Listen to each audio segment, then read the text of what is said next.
Daily bread Bible facts. ఇత్తడి సర్పాన్ని దేవుడు మోషేను ఎందుకు చేయమన్నాడు? ఇత్తడి సర్పానికి యేసుక్రీస్తుకు సంబంధం ఏమిటి? WHO సర్పంతో కూడిన లోగోను ఎందుకు ఉపయోగిస్తుంది అనే విషయాలు ఈ వీడియో ద్వారా పూర్తిగా తెలుసుకుందాం.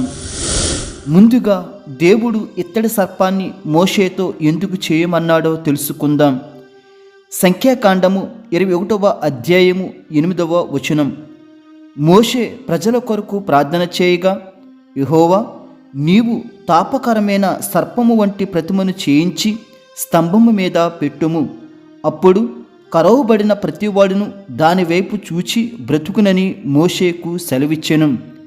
ఈ లేఖనం ప్రకారం దేవుడు మోషేతో తాపకరమైన సర్పము వంటి ప్రతిమను చేసి స్తంభం మీద పెట్టమన్నాడు. దేవుడు ఈ సర్పాన్ని ఎందుకు చేయమన్నాడో మనం తెలుసుకోవాలి అంటే దీనికంటే ముందు జరిగిన సంఘటనలు మనకు తెలియాలి. కావున 4వ వచనం చదువుదాం. వారు ఎదోము దేశమును చుట్టిపోవాలని హోరు కొండ నుండి ఎర్ర సముద్ర మార్గముగా సాగినప్పుడు మార్గాశయం చేత జనుల ప్రాణము సొమ్మసిల్లెను. ఈ లేఖనం ప్రకారం ఇజ్రాయేలీలు కనాను దేశానికి బోర్డర్కు చేరుకున్నారు. హోరు కొండ తరువాత కనాను దేశం వచ్చేస్తుంది. కానీ దేవుడు హోరు కొండ నుండి మరలా వెనక్కి రప్పించి చుట్టూ ప్రయాణించేలా చేశాడు. దీనితో ఇజ్రాయేలీలు మరింత అలసిపోయారు. మీరు మ్యాప్లో చూసినట్లయితే హోర్మా తర్వాతే కనాను దేశం చేరుకోవచ్చు. కానీ దేవుడు ఇజ్రాయేలీలను వెనక్కి రప్పించి అరణ్య మార్గం గుండా ప్రయాణించేలా చేశాడు. ఈ రౌండ్ సర్కిల్లో ఉన్నదే ఇజ్రాయేలీలు చుట్టూ తిరిగిన ప్రదేశాలు. అయితే దేవుడు ఇజ్రాయేలీలు ఇలా చుట్టూ తిరిగేలా ఎందుకు చేశాడు అంటే సంఖ్యాకాండము 14వ అధ్యాయము 26 నుంచి 34 వచనాలు పరిశీలిస్తే ఇజ్రాయేలీలు కనాను దేశ సరిహద్దుకు చేరుకున్న తరువాత శత్రువులను మనం ఓడించలేమన్న గూఢచారుల నివేదికలు విని శత్రువులను జయించడం కష్టం అని అవిశ్వాసంలోనికి వెళ్ళిపోయారు. దేవునిపై విశ్వాసం ఉంచలేదు. అందుకు దేవుడు ఇజ్రాయేలులను తిరిగి మరల వారు చనిపోయే వరకు అరణ్యానికి పంపించాడు.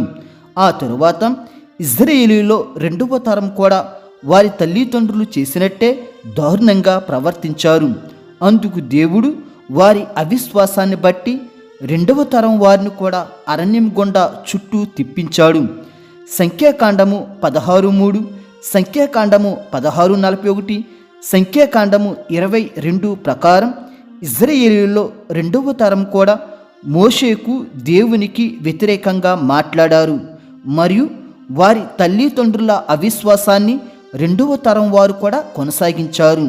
కావున తిరిగి చుట్టూ అరణ్యం గుండా ప్రయాణించేలా దేవుడు చేశాడు. అందుకు వీరు అరణ్యంలో తిరగలేక సొమ్మసిల్లిపోయారు. అప్పుడు వీరు మోషేకు దేవునికి వ్యతిరేకంగా మరలా మాట్లాడారు. 5వ వచనం చదువుదాం. కాగా ప్రజలు దేవునికిని మోషేకును విరోధముగా మాట్లాడి, ఈ అరణ్యములో చచ్చుటకు ఐగుప్తులో నుండి మీరు మమ్మునెందుకు రప్పించితిరి? ఇక్కడ ఆహారం లేదు, నీళ్లు లేవు, చవిసారము లేని ఈ అన్నము మాకు అసహ్యమైనదనిరి. ఈ లేఖనం ప్రకారం ఇజ్రాయేలీలు మరల దేవునికి మోషేకు విరోధంగా మాట్లాడారు. ఆహారం లేదు, నీళ్లు లేవు, మమ్మల్ని ఈ అరణ్యంలో చంపడానికి తీసుకువచ్చారా అని వ్యతిరేకిస్తారు. చవిసారము లేని అన్నము అంటే చప్పదనంతో కూడిన రుచిలేని రొట్టెలు అని అర్థం. దేవుడు వీరిని మంచిగా పోషిస్తున్నా కానీ అవిశ్వాసంతో విమర్శించడం వల్ల దేవుడు వీరి మీదికి సర్పములు పంపించాడు. 6వ వచనం చదువుదాం. అందుకు యెహోవా ప్రజలలోనికి తాపకరములైన సర్పములను పంపెను. అవి ప్రజలను కరువగా ఇజ్రాయేలులో అనేకులు చనిపోయేరి. ఇజ్రాయేలు యొక్క అవిశ్వాసం వల్ల దేవుడు వారి మీదకి తాపకరమైన సర్పములను పంపాడు. అందుకు అవి కరవడం వల్ల చాలామంది చనిపోయారు. తాపకరమైన సర్పములు అంటే మహా విషంతో నిండిన సర్పాలు మరియు కాటు వేసేటప్పుడు అగ్నిలా తీవ్రమైన మంటను కలిగించే సర్పాలు. ఈ సర్పాల ద్వారా అనేక మంది చనిపోవడం వల్ల ఇశ్రాయేలీయులు తమ తప్పును తెలుసుకుని మోషే దగ్గరకు వచ్చి ఈ సర్పాలను తొలగించమని బ్రతిమాలుకుంటారు.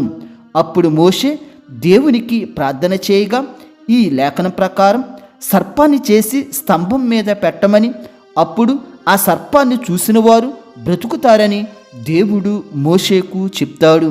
ఇప్పుడు 9వ వచనం చదువుదాం. కాబట్టి మోషే ఇత్తడి సర్పం ఒకటి చేయించి స్తంభము మీద దానిని పెట్టెను. అప్పుడు సర్పపు కాటు తినిన ప్రతివాడు ఆ ఇత్తడి సర్పమును నిదానించి చూచినందున బ్రతికెను. దేవుడు చెప్పినట్టుగానే మోషే ఇత్తడి సర్పాన్ని చేశాడు. అప్పుడు సర్పము కరిచిన వారందరూ ఇత్తడి సర్పాన్ని నిదానించి చూడడం వల్ల వారు బ్రతికేవారు. అయితే దేవుడు సర్పాన్ని ఎందుకు చేయమన్నాడు? ఇత్తడి సర్పం లేకపోయినా కానీ ఆయన మాట ద్వారా స్వస్థత ఇవ్వచ్చుగా. అయినా దేవుడు ఇత్తడి సర్పాన్నే ఎందుకు చూడమన్నాడు అనే విషయాలు ఇప్పుడు తెలుసుకుందాం. ముందుగా ఇశ్రాయేలులో అవిశ్వాసం ఉన్నది. ఇప్పుడు వారిని విశ్వాసం వైపు మలచాలి. విశ్వాసం వైపు మలచాలి అంటే ప్రాక్టికల్గా విశ్వాసంలోనికి రప్పించాలి అని దేవుడు అనుకున్నాడు.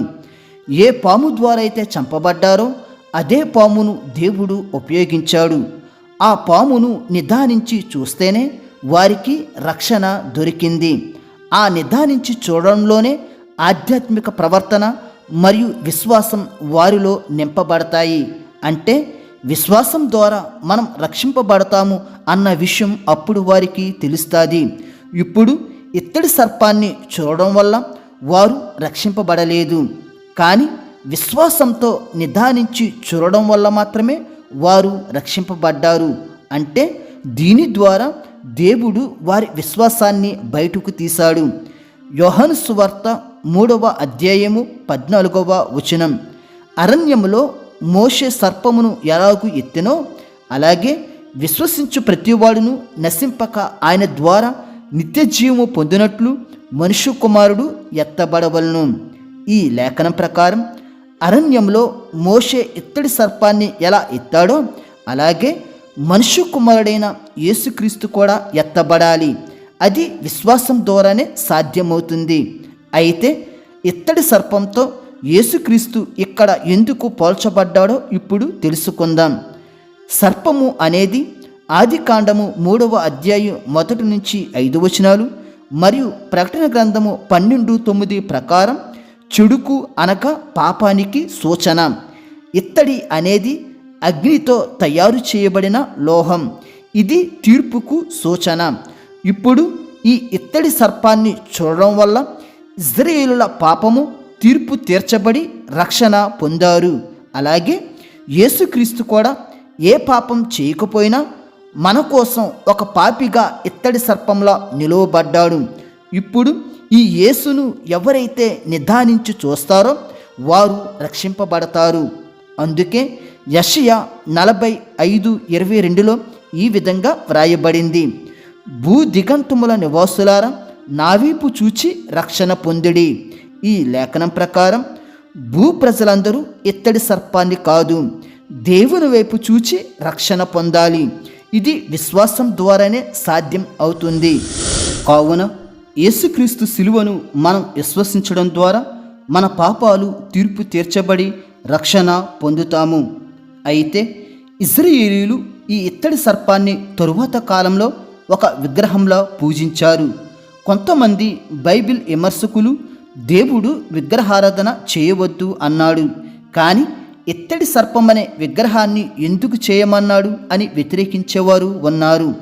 కానీ ఇత్తడి సర్పము అనేది విగ్రహము కాదు, అది ఒక చిహ్నము మాత్రమే అని బైబిల్ విమర్శకులు గమనించాలి.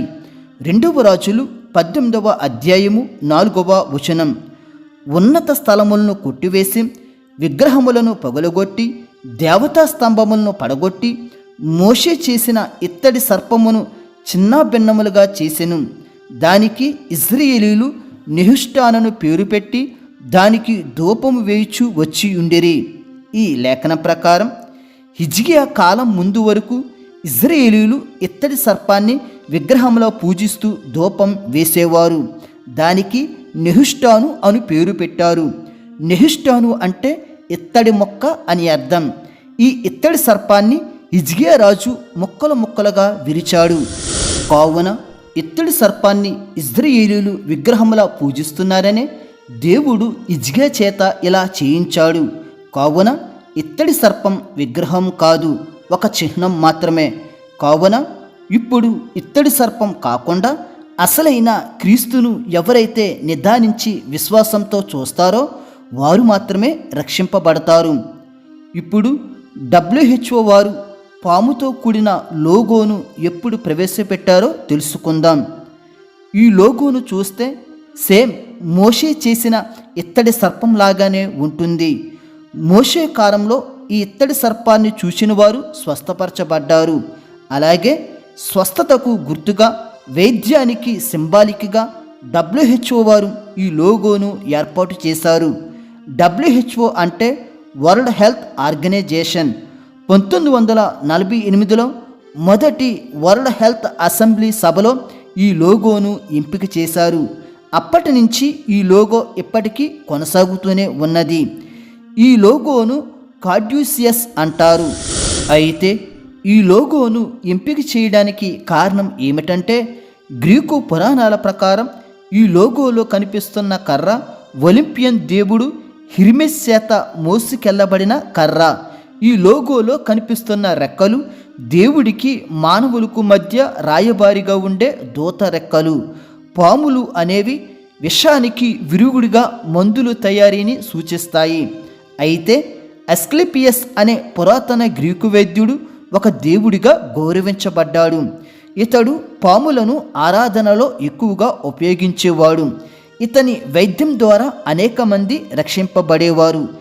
ఎంతోమంది ప్రాణాలు ఇతడు రక్షించడంతో పాతాళలోక దేవుడైన హేడిస్ అస్క్లేపియస్ గురించి అత్యున్నత దేవుడైన జ్యూస్కు ఫిర్యాదు చేశాడు. అప్పుడు జ్యూస్ దేవుడు అస్క్లేపియస్ చనిపోయిన వారిని బ్రతికిస్తున్నాడని అతనికి భయపడి పిడుగు ద్వారా అతన్ని చంపేశాడు. అప్పటి నుంచి పాముతో కూడిన చిహ్నాన్ని అనేక దేశాలు వాడుతూనే ఉన్నాయి. క్రీస్తు పూర్వం 3-2 శతాబ్దాలలో భారతదేశంలో అశోకరాజు కూడా ఈ చిహ్నంతో కూడిన నాణెమును ఉపయోగించాడు. ఆ తరువాత వివిధ దేశాలలో వైద్య సంబంధిత అవసరాలలో ఈ చిహ్నమును ఉపయోగించేవారు. ఇలా 1948లో WHO వైద్యానికి సూచనగా ఈ లోగోను ఎంపిక చేసింది. అయితే గ్రీకు పురాణమైన ఏ పురాణమైనా ఈ లోగో బైబిల్ నుంచి కాపీ కొట్టినదే. అప్పట్లో మోషే చేసిన ఇత్తడి సర్పమే ఇప్పుడు ప్రపంచానికి వైద్యానికి చిహ్నంగా మారింది. ఈ వీడియో మీకు ఆశీర్వాదకరంగా ఉన్నట్లయితే లైక్ చేసి సబ్స్క్రైబ్ చేసుకోవడం మర్చిపోవద్దు. దేవుడు మిమ్ములను మీ కుటుంబములను దీవించునుగాక. ఆమేన్.